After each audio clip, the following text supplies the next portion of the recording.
"That baby isn't mine!" The words exploded like a gunshot in the sterile hallway of Bronx Community Hospital. Cold, final, brutal. "You really think I'd fall for this?" he roared, his voice rising with each word.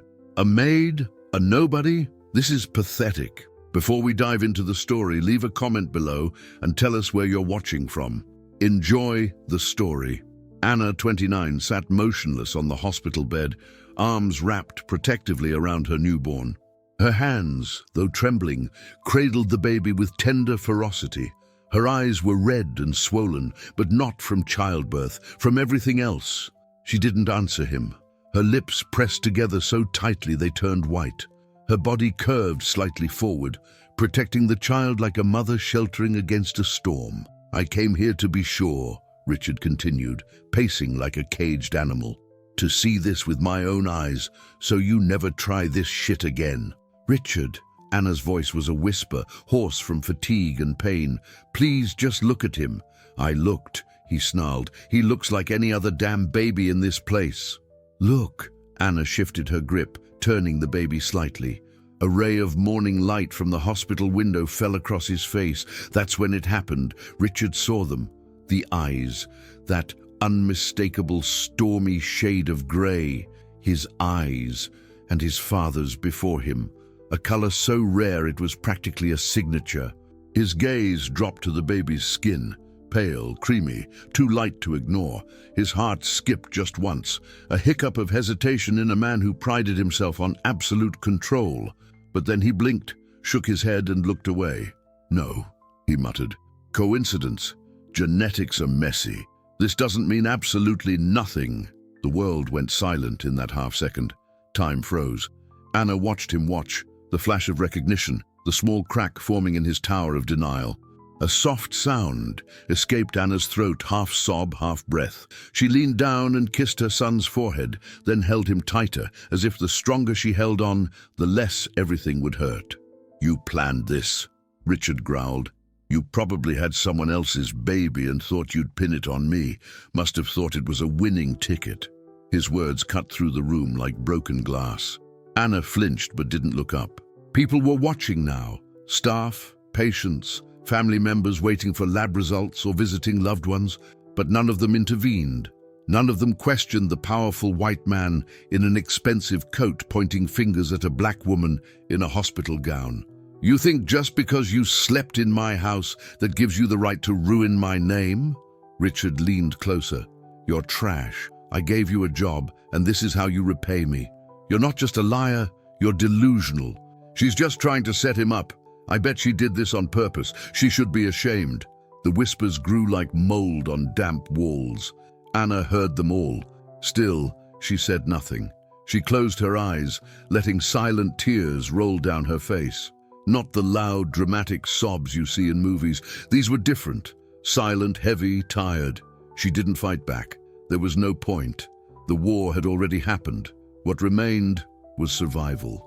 "You saw his eyes, Richard," Anna said softly. "The same grey as yours. You can lie to the world, but not to yourself." He scoffed and turned away. "I see what I want to see, and I see a liar trying to cash in on a trust fund." "Then leave," Anna said calmly. Her voice didn't waver, didn't break, simply cut. "If you have no heart, then go. I won't beg." Richard stopped, then walked to the door. For a moment he looked back at her, at the baby, but said nothing. He saw those baby's eyes again in his mind, a color that shouldn't exist twice by chance. He left, and the door closed behind him. Anna let out a sob she'd been holding for hours, maybe days. She buried her face in Gabriel's tiny body, rocking back and forth as if the movement could stop the pain. The baby stirred, then settled. She whispered through tears, "You're not a mistake. You're my reason." Outside, Richard stood under the hospital marquee. Snowflakes began to fall softly and slowly. He pulled from his coat pocket that same crumpled check folded from months of denial. For a long moment, he stared at it. Then, with a sigh, he tore it in half, letting the pieces fall to the sidewalk. But inside, the storm had only just begun. The entire estate was a fortress of silence, nestled deep in the hills of upstate New York. The mansion sprawled across 6 acres of manicured lawns, marble patios, and glass-walled rooms filled with expensive nothings. Everything gleamed, but everything echoed. Ana Santos had been working there for 3 months. She was quiet, efficient, invisible in the way the job required. Each morning began before sunrise. By 5 a.m, she would be folding monogrammed towels, cleaning untouched surfaces, preparing coffee for a man who barely acknowledged her presence. Richard Miller didn't speak unless it was a command. Press these ties. Don't leave fingerprints on the glass. Have the guest room ready. Ana had learned his rhythms. She knew how he liked his ties hung, organized by color. She knew he preferred fresh strawberries with the stems cut in a specific way. She also knew he never smiled, never once.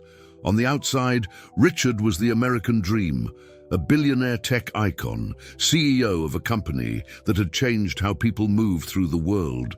But behind the scenes, he was a machine, cold, sharp, and more dangerously, bored. That winter gala changed everything. It was mid-December.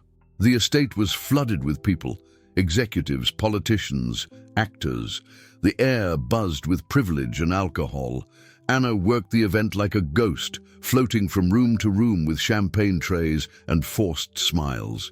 Later that night, after the last car had rolled down the gravel driveway, Richard called her to his private study. "Ana," he murmured from his leather armchair, glass in hand, shirt half unbuttoned. "Come in."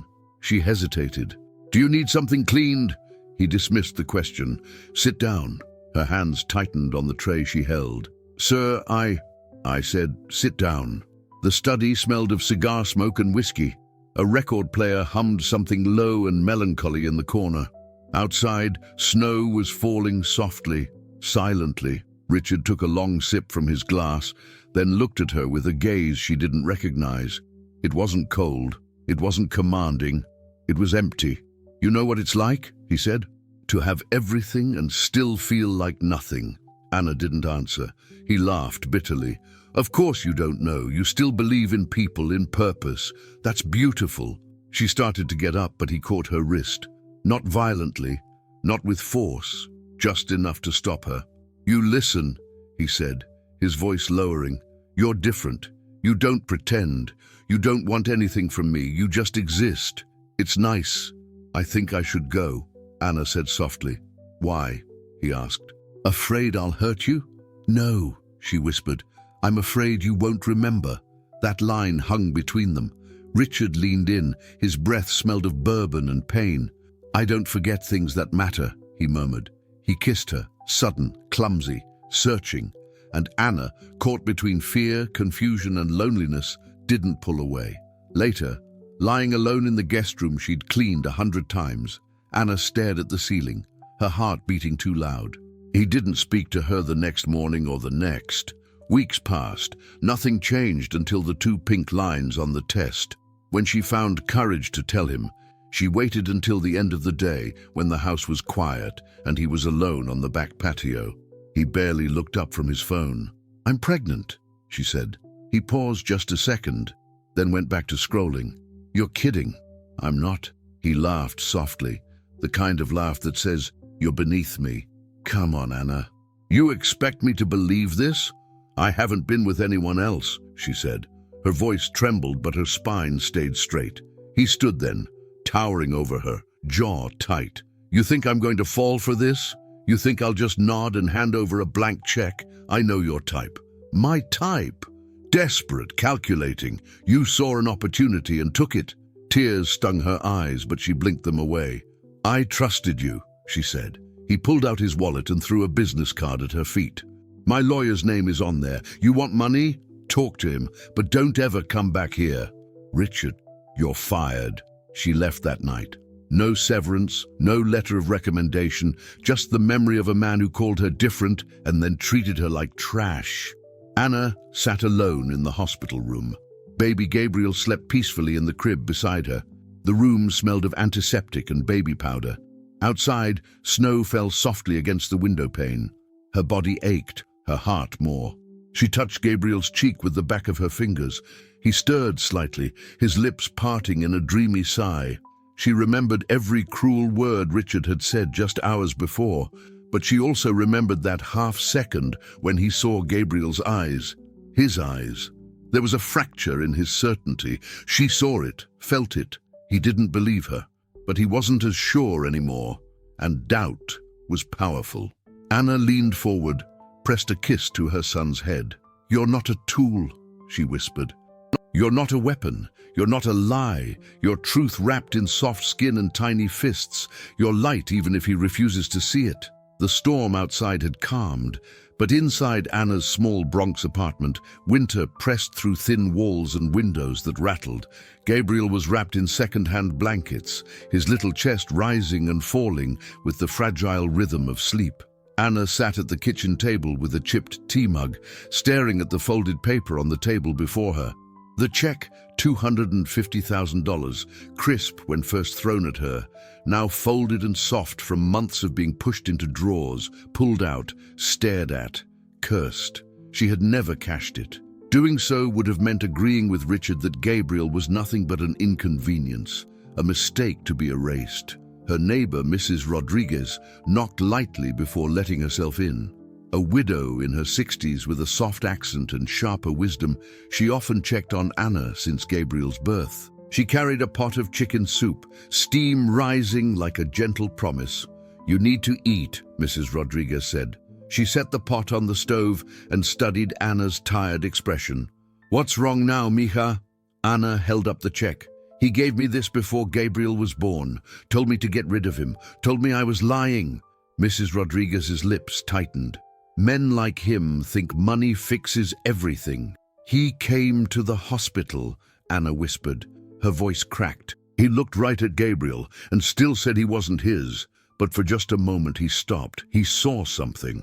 "I know he did." Mrs. Rodriguez ladled soup into a bowl and placed it before her.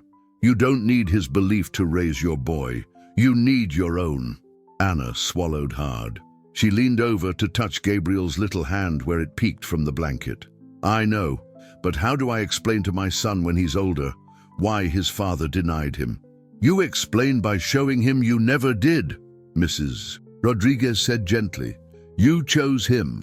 That's enough." The first Sunday in February dawned gray over the Bronx. The streets were wet from last night's rain, speckled with newspapers that stuck to gutters like discarded confessions. Anna pushed Gabriel's stroller slowly toward the small brick church on the corner of 147th Street. She wasn't sure why she was going there. She hadn't set foot inside a church in years. But something in her chest ached for refuge, for words stronger than neighbors' whispers or strangers' taunts at the diner. Inside, the sanctuary was warm, lit by soft golden lamps and the faint glow of stained glass windows. The congregation was small but alive, elderly women in colorful hats, children fidgeting in pews, men nodding to the choir's rhythm. Anna slipped quietly into the back row, rocking Gabriel gently while the pastor spoke. After the service, when people mingled and shared greetings, an older woman approached. She was tall, with skin like polished mahogany and eyes that carried decades of storms weathered and survived. She wore a simple gray coat and carried herself with the kind of dignity that didn't need wealth to shine. "You're Anna," the woman said, her voice both question and statement.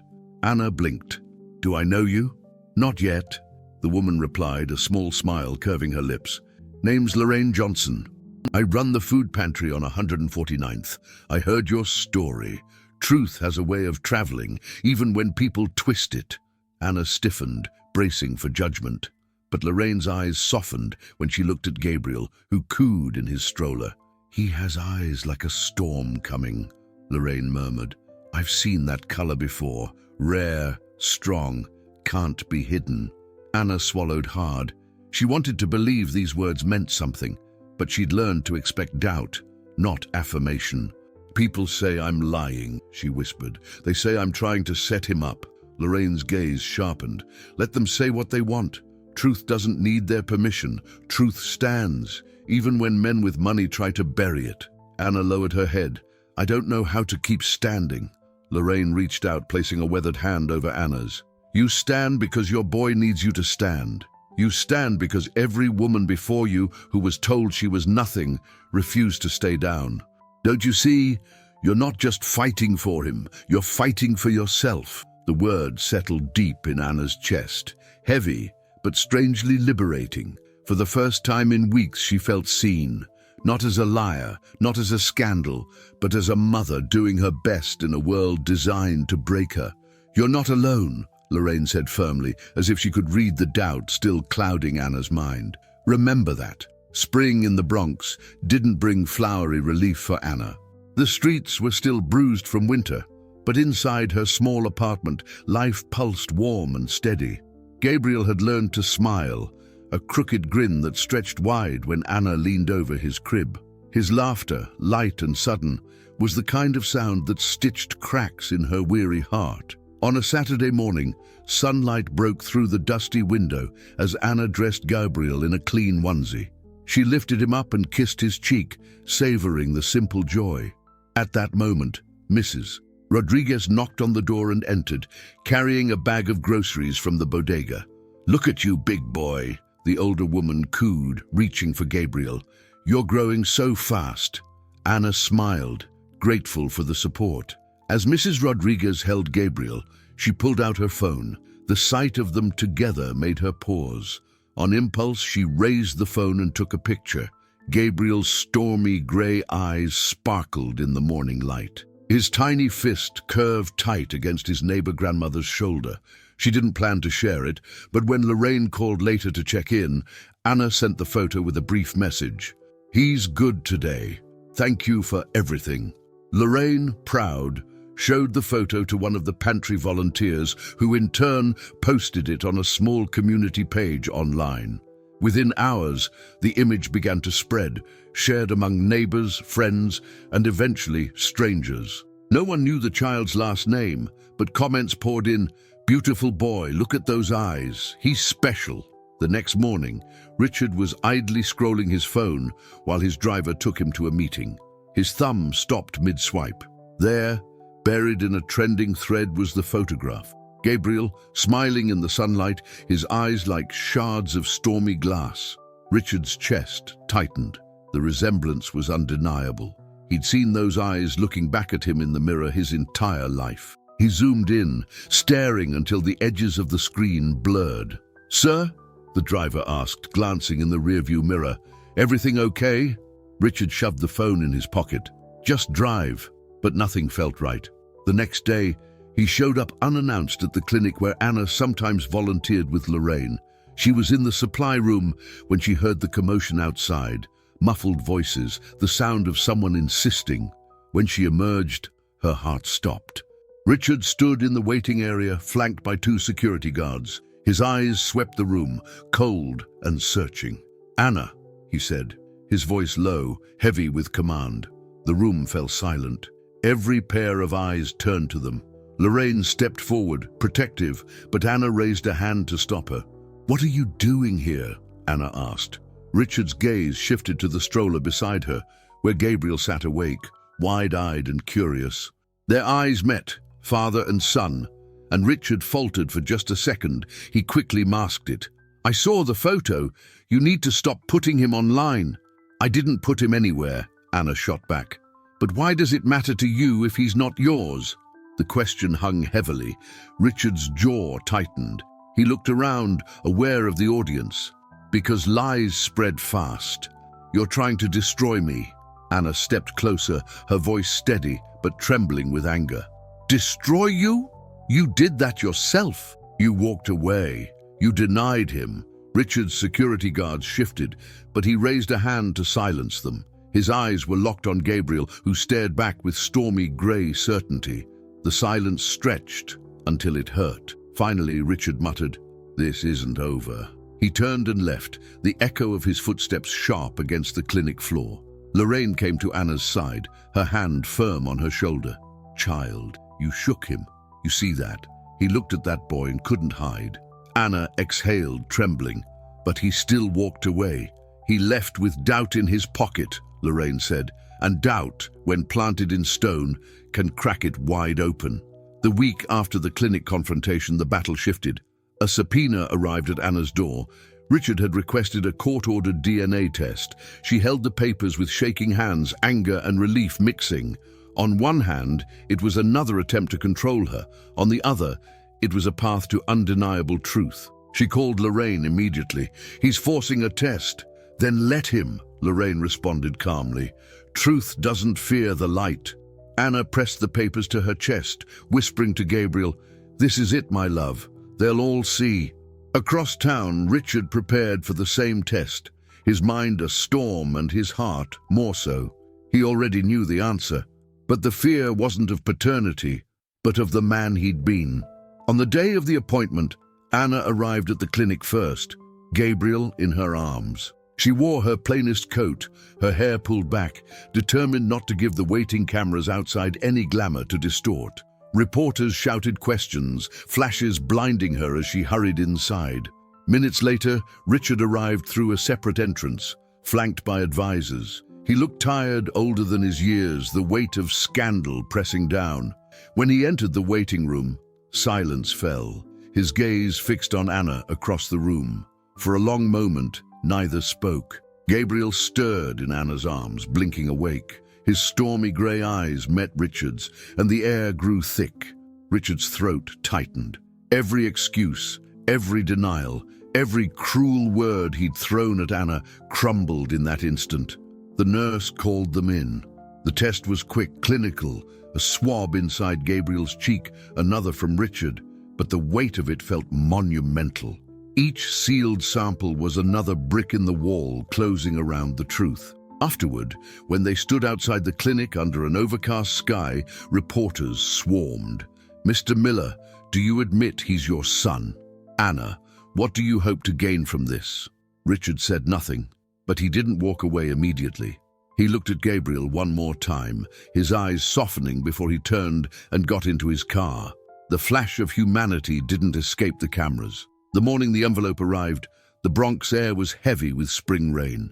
Anna heard the thud of mail sliding through the slot and froze where she stood in the kitchen, spoon paused over Gabriel's cereal bowl. For weeks, her life had been a storm of reporters, whispers, and waiting. Now the storm had delivered its answer. She walked slowly to the door, heart hammering. The envelope bore the clinic's seal. Her fingers trembled as she tore it open. Words swam on the page, but one line cut through everything. Probability of paternity, 99.99%. Her breath caught. She pressed the paper to her chest, tears flowing freely. "It's over," she whispered, looking at Gabriel, who was banging his little spoon against his high chair tray. "They can't deny you anymore." She lifted him up, kissing his cheek as her tears wet his soft skin.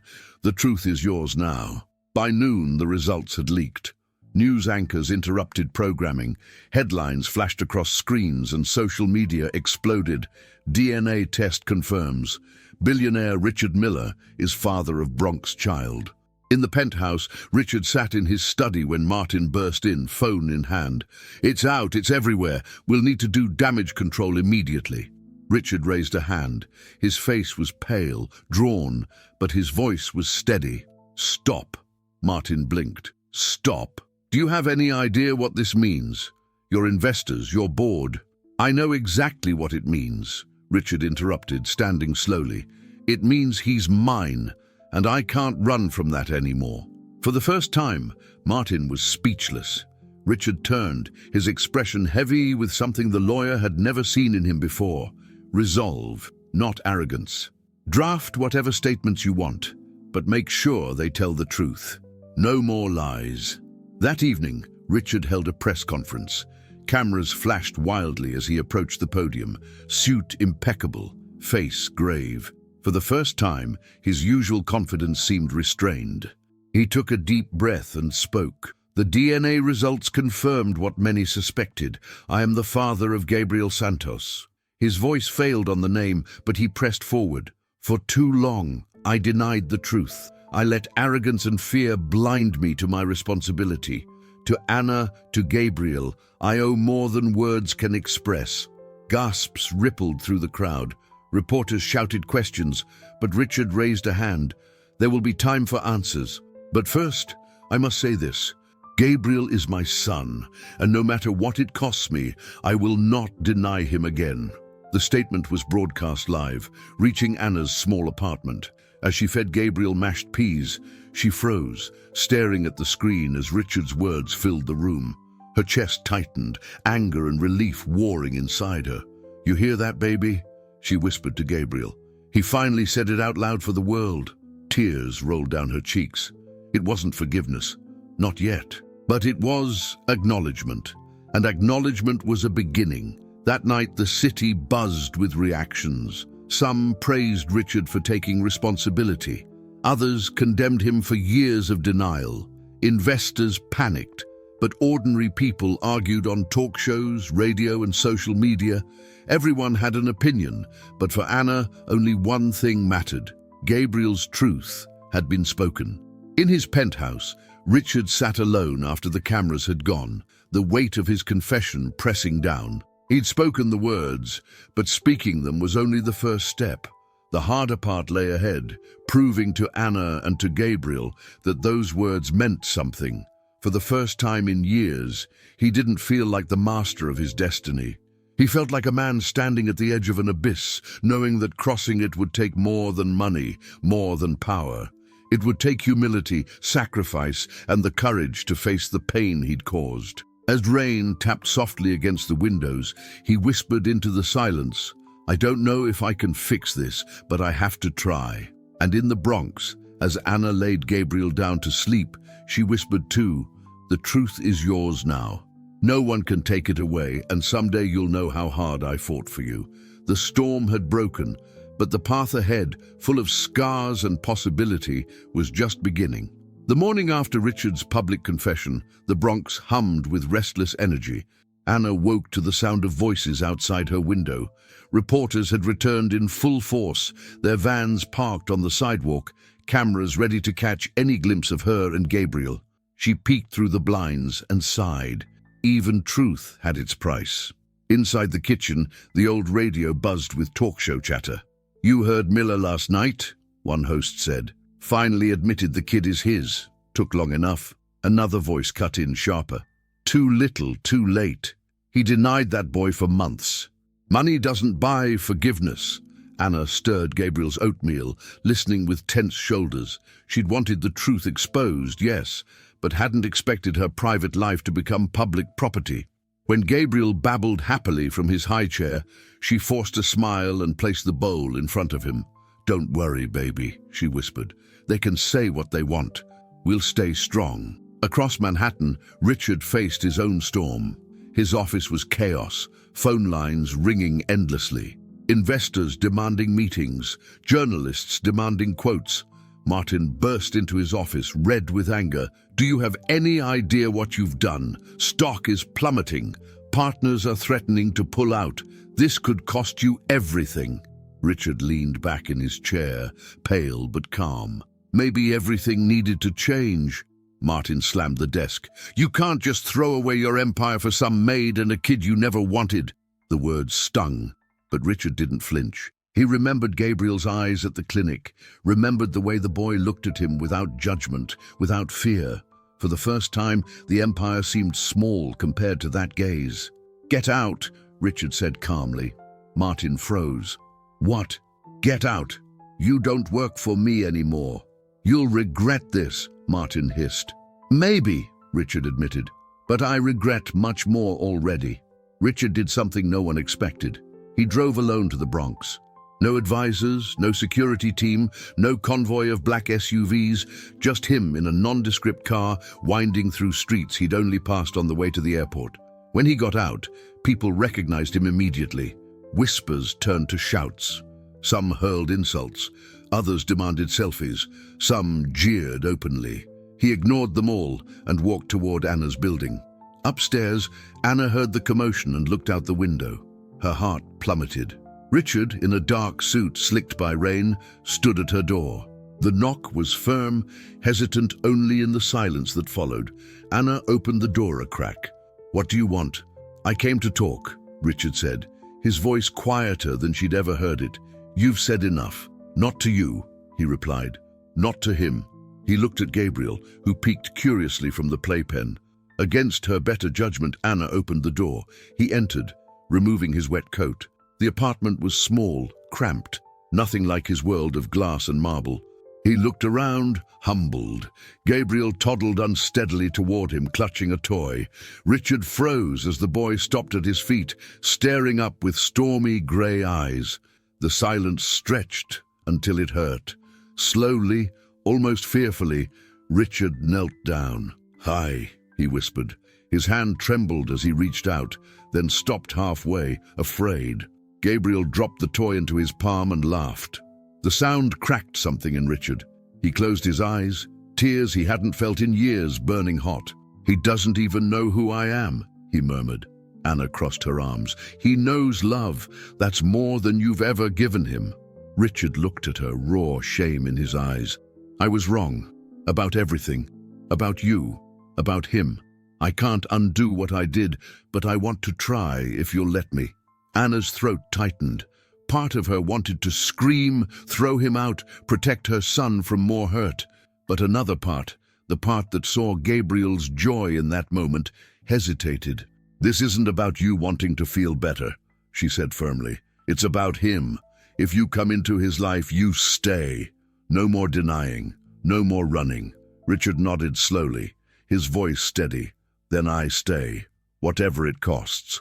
For a long time, the only sound was Gabriel's laughter as he clapped his hands. Anna watched the two of them, her heart torn between fury and fragile hope. That night, after Richard left, she wrote in her journal again, "Your father came today. He looked at you and didn't run. I don't know what comes next, but I know this, you're not invisible anymore. The truth has broken free, and now it demands to be lived." And across town, Richard returned to his penthouse, soaked and shaken, whispering into the empty room, "I don't deserve him, but I'm going to try." For the first time in his life, the billionaire who'd always believed love was weakness began to understand that maybe it was the only strength that mattered. The days following Richard's visit to the Bronx were unlike anything Anna had experienced. The block buzzed with gossip. Neighbors peeked through curtains, reporters lingered in vans, and curious strangers wandered near the bodega, hoping to catch a glimpse of the billionaire on the worn steps of a crumbling building. For Anna, it was suffocating. But inside her small home, something had shifted. Gabriel's laughter was lighter that week, his steps bolder as he toddled from couch to chair. And though Anna still carried heavy skepticism in her chest, she couldn't erase the image of her son laughing when Richard extended his trembling hand. That simple connection, fragile but undeniable, had cracked through months of anger. Wednesday morning brought another knock on the door. Anna tensed as she opened it. Richard stood there, not in a tailored suit this time, but in a simple grey sweater and jeans. No advisors, no cameras, just him holding a small paper bag. "I brought breakfast," he said quietly.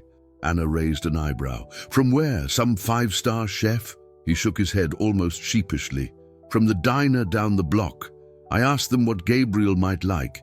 They suggested scrambled eggs." Anna wanted to laugh at the absurdity. A man who could order caviar at midnight now carrying eggs in a paper bag. But instead, she stepped aside. "Come in." Inside, Gabriel squealed with recognition and toddled toward him. Richard put down the bag and knelt, catching the boy in his arms. His movements were clumsy, uncertain, but genuine.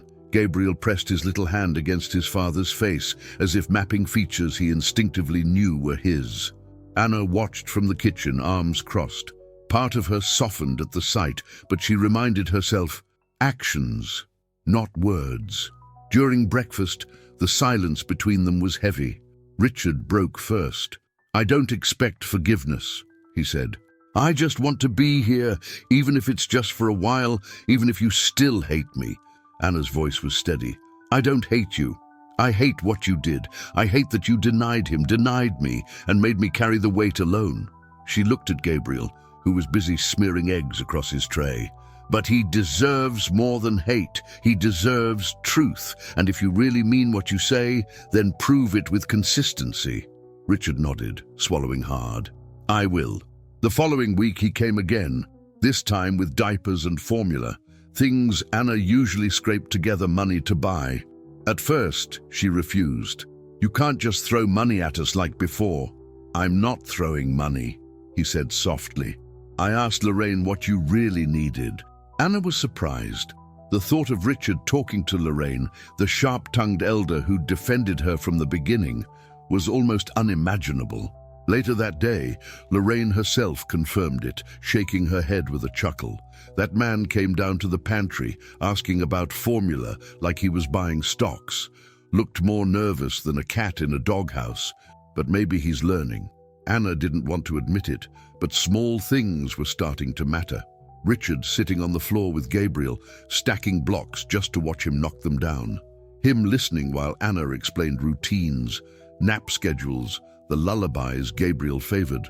He even took a call late one night when Gabriel had a fever, showing up with medicine and sitting nervously until the boy's breathing calmed. Yet with every step forward came shadows of doubt. Anna remembered clearly the poison of his denial, the way he'd called her a liar, a trap, a nothing. Could a man who'd been so cruel really change? Or was this another performance, another way to save face? One evening, after Gabriel had fallen asleep, Anna confronted him. "Why are you really here, Richard? Is this guilt, public image, or do you actually want to be a father?" He looked at her for a long time before answering. "I don't know how to be a father. I never had an example worth following. My own father believed fear was the only way to raise a boy. He left me with scars you can't see. For years, I promised myself I'd never be like him. But when I saw Gabriel, I realized I already had been cold, denying, cruel. I can't undo what I did, but I can choose differently now." The raw honesty surprised Anna. For the first time, his voice carried no arrogance, just vulnerability. "You don't get second chances easily," she said. "Not with me."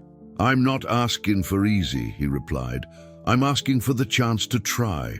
That night, long after Richard left, Anna sat with her journal. She wrote, "Your father is trying. I don't know if it will last, but today he showed up. And sometimes showing up is the bravest step of all." Meanwhile, Richard faced battles beyond Anna's walls. His board threatened to oust him. Investors questioned his leadership, and tabloids dissected every move he made with Gabriel. Some accused him of exploiting the child for sympathy. Others painted Anna as an opportunist. Yet for the first time, Richard didn't fight back with denials or lawsuits. He let the storm rage, showing up at Anna's door instead of the boardroom. When Martin called furious about reputation and empire, Richard simply replied, "My empire doesn't matter if my son grows up believing he wasn't wanted." Silence on the other end. Then bitter laughter. "You've changed, Richard, and not for the better." But when Richard hung up, he felt lighter. For the first time in decades, he wasn't bending truth to serve power. He was bending power to serve truth. One evening, the news spread further. Miller had fired his lawyer. Some saw it as weakness, others as integrity.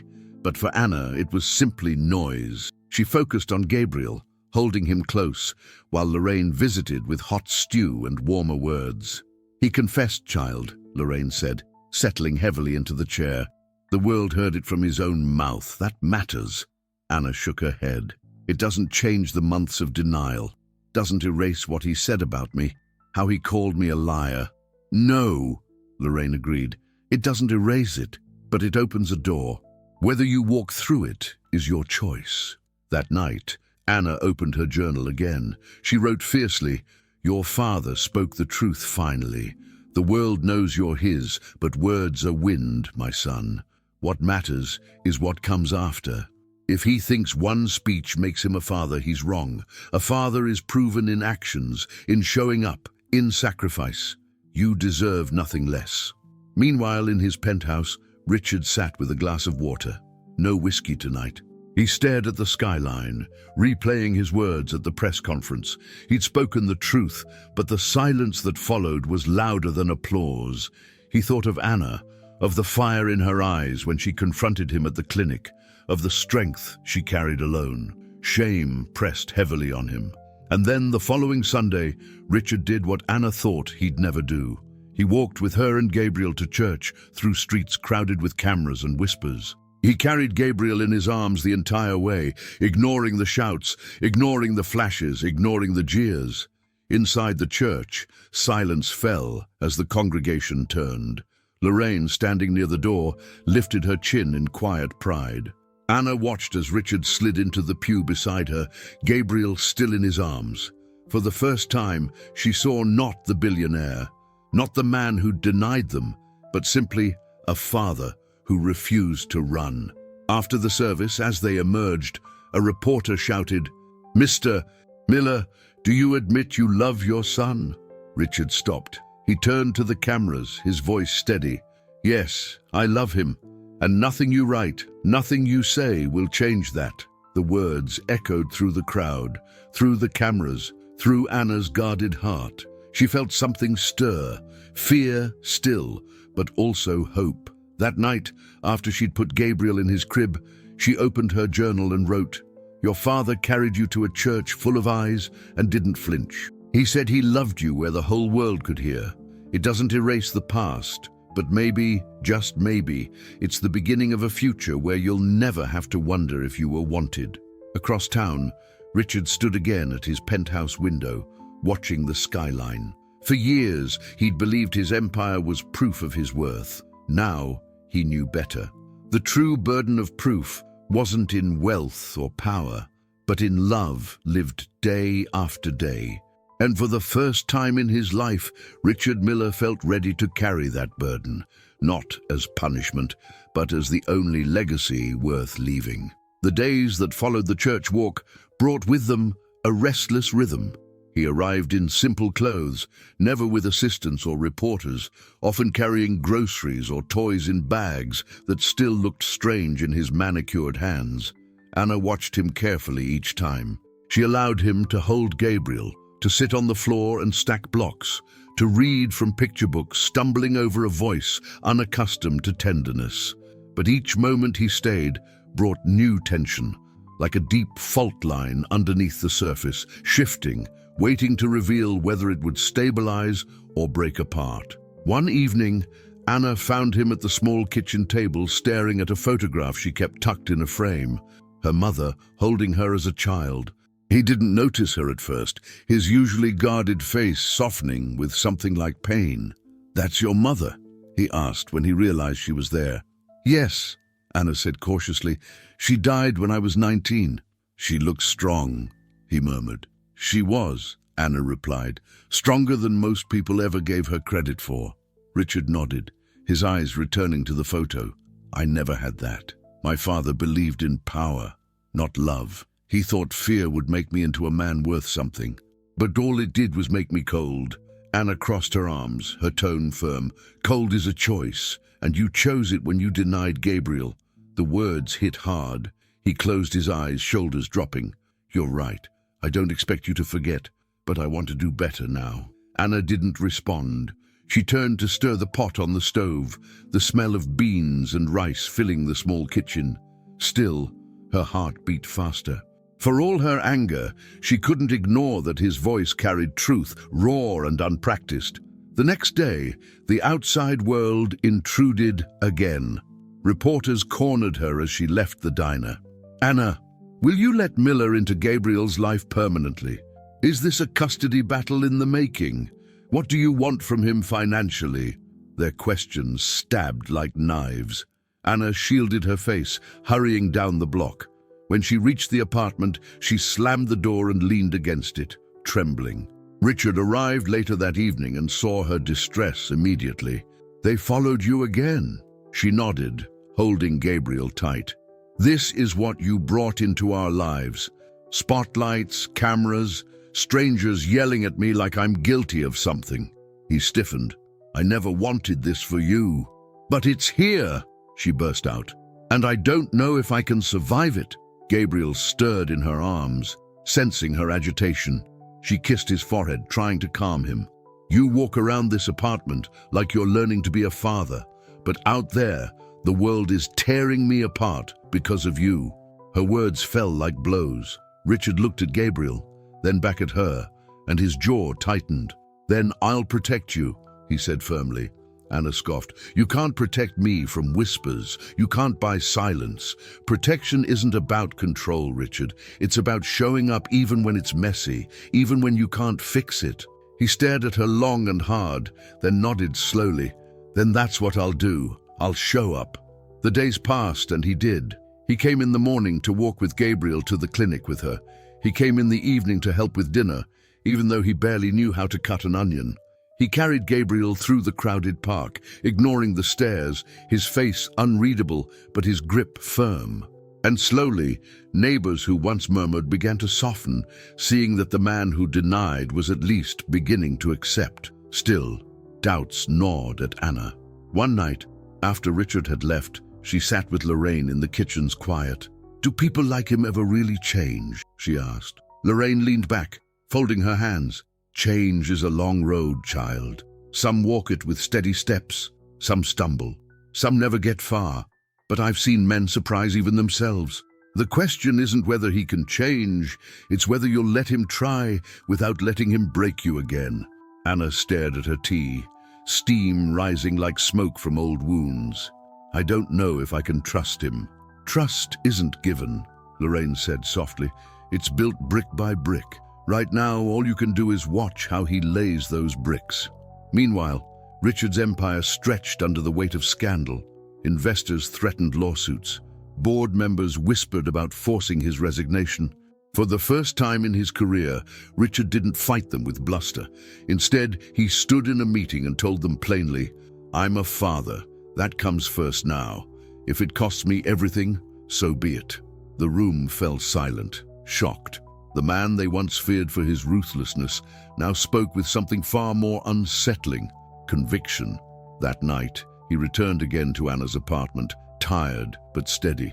He found her rocking Gabriel, singing softly in the dim light. The sight quieted him. "I might lose everything," he said quietly. She looked up. "You already lost the illusion that you had everything. Maybe that's what I needed." He gave a small, tired smile. "Maybe." Gabriel stirred in her arms and reached toward him. Richard took him gently, cradling the boy against his chest. The child sighed, content, and fell back asleep. Richard held him for a long time, longer than he'd ever held anything fragile. His eyes misted with pain he didn't hide.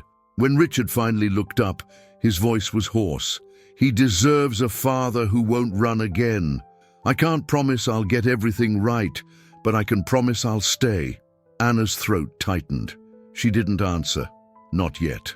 Words were easy, but when she looked at Gabriel, sleeping safe in his father's arms, she felt a flicker of something dangerous and fragile, the beginning of belief. And in that tiny Bronx apartment, under the weight of scandal and scars, the fault lines of the past began slowly, cautiously, to shift towards something new. The apartment in the Bronx had changed. Not in size. It was still the same small space with peeling walls and noisy plumbing. But now there were toys scattered across the floor, picture books stacked on the coffee table, and the constant sound of Gabriel's laughter filling corners that once carried only whispers of struggle. Anna was in the kitchen making coffee when she heard the familiar key in the lock. Richard entered, no longer in the tailored suits of his empire days, but in jeans and a simple shirt. His hair was longer, his eyes softer, carrying lines of tiredness that came not from business stress, but from nights awake when Gabriel was sick. "How was the appointment?" he asked, taking off his coat. "Dr. Harris said he's perfect," Anna replied, watching Gabriel play on the floor. Growing strong, Richard knelt beside his son, who immediately abandoned his blocks to throw himself into his father's arms. The ease between them now was natural, built through months of consistent presence, nights of bedtime stories, mornings of shared breakfast. "And the meeting?" Anna asked. Richard smiled. A real smile, not the polished one he used to wear in boardrooms. "The foundation is going well. We secured funding for 5 more shelters this year." Indeed, after losing his company to investors who couldn't tolerate his weakness, Richard had used what remained of his fortune to start a non-profit focused on homeless families. It wasn't the empire he once commanded, but it was work that mattered. Work that Gabriel could one day be proud of. "Lorraine called," Anna said, pouring coffee. "She wants to know if you're still coming for Sunday dinner." "Wouldn't miss it," Richard replied, lifting Gabriel into the air until the boy laughed. "She promised to teach me how to make her famous stew." Anna smiled, watching them. It had been Lorraine who finally convinced Anna to give Richard a real chance. "That man shows up every day," she'd said. "In rain, in sunshine, when he's tired, when he's hurting. That's not guilt talking, that's love learning to walk." The phone rang, interrupting the moment. Anna answered to hear a familiar reporter's voice. "Anna, there's still interest in your story. People want to know. Are you two getting married? Will Gabriel inherit what's left of Miller's fortune? What's life like now?" Anna looked at Richard, playing with Gabriel on the floor, building a tower of blocks that Gabriel would knock down with delight. She thought of all the questions that didn't matter anymore. "Our story isn't about money or marriage or inheritance," she said calmly. "It's about a father who learned to show up and a son who will never doubt he's loved. That's enough." She hung up and joined them on the floor. "More reporters?" Richard asked. "There will always be reporters," Anna replied, "but they don't define our story anymore." Gabriel babbled something that sounded like "daddy" and "mama," words that still made Anna's heart race with joy. He'd learned both at the same time, as if he'd always known he belonged to both of them. That evening, after Gabriel was asleep, Anna and Richard sat on the small balcony overlooking the city lights. The air was warm, full of Bronx sounds, music leaking from windows, children playing in the streets, life happening in all its noisy complexity. "Do you regret it?" Anna asked. "Losing everything?" Richard considered the question, looking across the lit windows where families gathered for dinner, where children were tucked into bed, where love existed in small, imperfect spaces. "I didn't lose everything," he said finally. "I lost the illusion that power was the same as purpose. I learned the difference between being successful and being significant." Anna nodded. The man beside her wasn't the billionaire who denied his son in a hospital, nor was he the saint some articles tried to paint him as. He was something more complex, a broken man who'd chosen to rebuild himself, not to impress the world, but to be worthy of a child's love. "Gabriel will grow up knowing he was chosen," Anna said. "That's all I ever wanted." "He'll grow up knowing he was fought for," Richard added, "by both of us." Inside, Gabriel stirred in his sleep, his lips curving in a smile that carried the innocence of a child who never doubted his place in the world. His stormy grey eyes, eyes that had once been a source of denial, were now simply part of who he was, a loved child, protected and claimed. The story that had begun with shouts of denial in a hospital corridor had transformed into whispers of hope in a small Bronx apartment. It wasn't the fairy tale ending movies promise, but it was something better. It was real, and as the city lights twinkled like fallen stars, three people connected, not by convenience or obligation, but by choice, rested in the knowledge that love, when tempered by truth and strengthened by time, can truly rewrite any story. Anna whispered into the summer night so softly that only the air carried it. "We're not invisible anymore." And for the first time, Richard Miller believed her. The playground in Central Park was alive with children's laughter on a sunny Saturday afternoon. Anna pushed Gabriel on the swing while Richard stood beside them, his hands ready to catch him if needed. Gabriel, now almost 2, squealed with joy at each push. "Higher, Mama, higher!" he shouted, his words clear and confident. "Easy there, little adventurer," Richard laughed, adjusting Gabriel's hat against the sun. Over the past months, this had become their Saturday tradition, a morning at the park, followed by lunch at home and a nap for Gabriel, while Anna and Richard planned the week. It was simple, ordinary, perfect. A young woman with a camera approached hesitantly. "Excuse me for bothering you, but you're Anna Santos and Richard Miller, aren't you? I'm a freelance journalist. Can I ask a few questions?" Anna and Richard exchanged glances. For a moment, The old fear flickered in Anna's eyes, the memory of aggressive cameras, invasive questions, cruel headlines. Richard stepped forward, shielding Gabriel from the camera's view. "No," he said firmly, but not angrily. "This is our family time." The journalist nodded, respecting the boundary. "I understand. I just wanted to say that many people have been inspired by your story. The idea that people can change, that truth matters." When she left, Anna looked at Richard with admiration. "You could have used that as publicity for the foundation."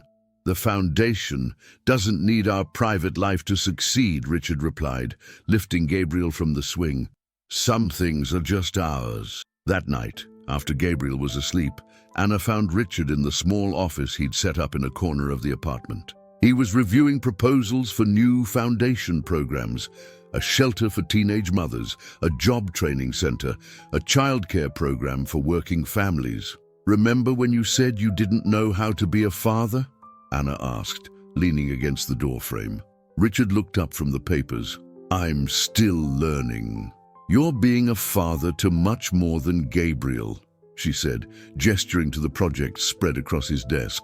"All these families, all these children who will have a better chance because of the work you're doing." Richard leaned back in his chair, considering her words. "Gabriel taught me that being a father isn't about control or power. It's about showing up, about making space for someone to grow and become who they're meant to be." Anna moved closer, picking up one of the proposals, "and about giving other people the chance to do the same." They worked side by side late into the night, planning ways to expand the programs, to reach more families who needed support. It was work that mattered, work that gave meaning not just to their lives, but to the lives of countless others. When they finally went to bed, Anna stopped at Gabriel's bedroom door. He slept peacefully, his dark curls spread across the pillow, one small hand clutching his favorite toy, a dinosaur Richard had brought on one of his first visits. "You know," Anna whispered to Richard as they watched their son sleep, "I used to be afraid he'd grow up wondering why his father denied him. Now I know he'll grow up knowing he was claimed." Richard put his arm around her, pulling her close. "He'll grow up knowing that love isn't perfect, but it's persistent, that people can change, that truth always finds a way." In the quiet of their home, surrounded by the soft sound of Gabriel's breathing and the distant hum of the city, Anna and Richard found something neither had expected when all this began. Not just a family, but a partnership built on honesty, growth, and the daily choice to show up for each other. The journey that had begun with denial and pain had transformed into something beautiful, not because it was easy, but because it was real. And in that reality, they found something stronger than any headline, more lasting than any scandal. They found home. The lesson of this story is clear and timeless. Truth cannot be silenced, and love cannot be denied. Wealth, power, and pride may build walls, but those walls eventually crumble before honesty and responsibility. Anna's strength shows that dignity isn't measured by status, but by the courage to stand firm, even when the world mocks. Richard's journey proves that redemption is never instant, but begins when a person chooses humility over ego and presence over excuses. And through Gabriel, we're reminded that every life deserves recognition, protection, and love. The story teaches us that while the past cannot be erased, the future can be rewritten when we choose compassion, responsibility, and the quiet courage to show up day after day. The end. If this story touched your heart, subscribe to the channel and leave a comment about which part moved you most. Stories like this remind us that no matter how powerful we think we are, truth always finds a way to shine.